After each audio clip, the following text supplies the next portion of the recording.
Aujourd'hui, on est dans le cadre de la Journée de la Lumière, donc cette année c'est l'année internationale de la lumière, et donc on a voulu mettre un éclairage sur la lumière. Concrètement, on avait fait une première formation sur l'aspect, on va dire, lumière, éclairage public, éclairage domestique, comment ça fonctionne, comment ça marche, comment sont construites les lampes que nous avons chez nous, et d'autre part, apporter un aspect plus connaissance scientifique, les laboratoires, aspect historique, comment on a compris que la lumière était une onde et à la fois une particule, avec Newton et tout le monde.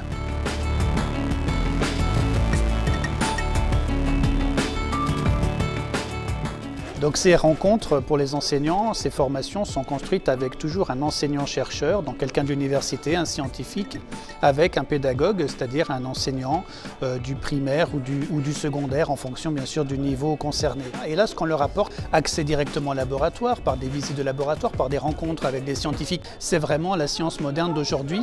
Et c'est pas seulement une présentation qui leur est faite, ça c'est aussi ça, mais aussi vraiment d'essayer de leur la faire vivre par des expériences, par ce qu'on appelle des mises en situation, c'est-à-dire rencontrer concrètement, faire une expérience et se mettre dans la peau de la personne qui se pose des questions, dans la peau du chercheur, de la personne qui se questionne. Je suis donc enseignant dans le secondaire, j'enseigne la physique et la chimie au collège du Korsberg à mi-temps, et l'autre mi-temps je travaille à la maison pour la science en Alsace. Et donc mon rôle là-bas, c'est de m'occuper de tout ce qui concerne la physique, la chimie et aussi l'enseignement intégré de la science et de la technologie. Donc j'ai plusieurs casquettes. La première, c'est de proposer des formations. La deuxième, c'est de les élaborer conjointement avec l'ensemble des acteurs des formations. Et je suis aussi formateur moi-même, et donc je participe à la formation des actions. Alors l'intérêt de ces formations, c'est qu'elles sont faites pour des enseignants du primaire et du secondaire, et donc il est essentiel dans ce cadre d'avoir des gens qui sont compétents dans le cadre des missions qui sont affectées aux enseignants, donc savoir quels sont les objectifs, quel est le programme dans l'éducation nationale, et donc ça permet d'avoir un œil aussi de pédagogue, ça permet de savoir si ce qu'on apporte dans le cadre de la formation aura un intérêt réel ou pas pour les enseignants qui vont venir la suivre.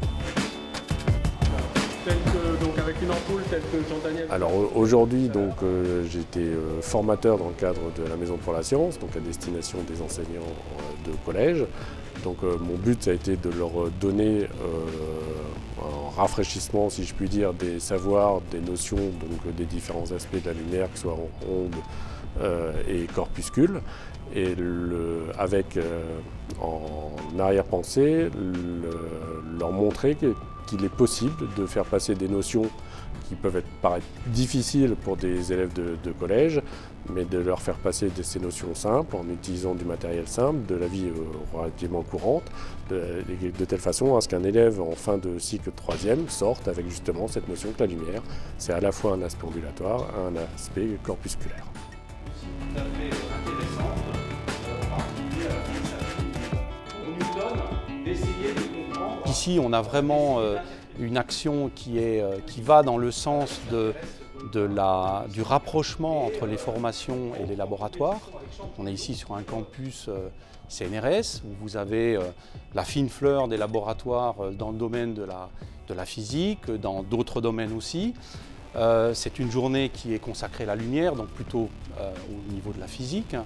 Et donc c'est vraiment très important qu'il y ait cette interaction entre le monde du secondaire, des enseignants qui vont prêcher la bonne parole auprès de nos enfants.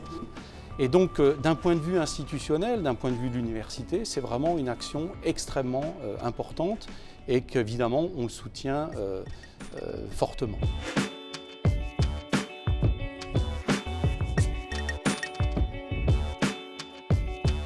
Une expérience comme aujourd'hui, pour moi, elle est superbe. Je suis très très heureux. Je suis aussi très intéressé par la lumière en tant qu'astrophysicien. Découvrir justement ce contact entre les professeurs et puis les laboratoires, c'est vraiment superbe. C'est exactement l'idée de la création des maisons pour la science. C'était vraiment que les universitaires soient très très associés donc à la formation des professeurs, et c'est une parfaite réussite. Là, moi j'ai vu des professeurs qui étaient captivés par ce qu'on nous montrait, et d'ailleurs c'était normal parce que c'était vraiment captivant.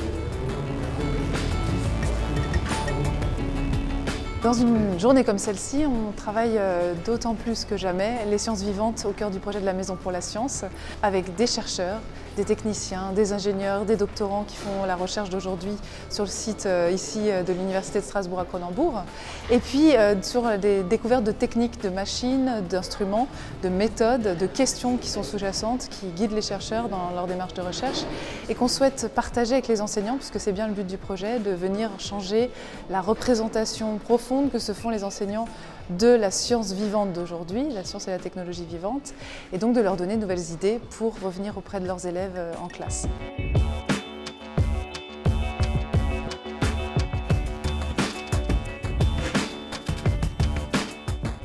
Je ne savais pas trop à quoi m'attendre et j'ai rencontré des personnes très chaleureuses et très pédagogiques dans la façon dont ils présentent leur métier de recherche, de chercheur.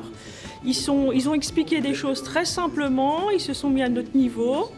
Et puis on a eu aussi des présentations donc, de la Maison de la Science, des expériences un peu pratiques qui étaient assez concrètes, que je pense qu'il y en a une ou deux que je peux essayer de refaire avec mes élèves. Un bilan positif puisque ça nous a ouvert sur des choses qu'on n'a pas forcément l'habitude de côtoyer. Donc là, effectivement, on a des approches physiques, des approches techniques, des approches peut-être un peu commerciales sur certains points.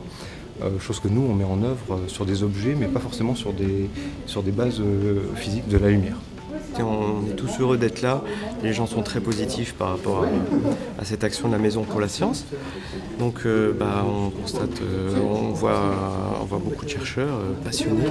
Voilà, c'est vraiment formidable. C'est une occasion inespérée parce que les labos sont toujours fermés. Et donc là, je viens de découvrir un ou deux labos avec des jeux de miroirs et de lumière. Et donc voilà, je ne connaissais pas. Et après, on a envie d'ouvrir des bouquins, envie de poursuivre nos investigations et c'est très enrichissant.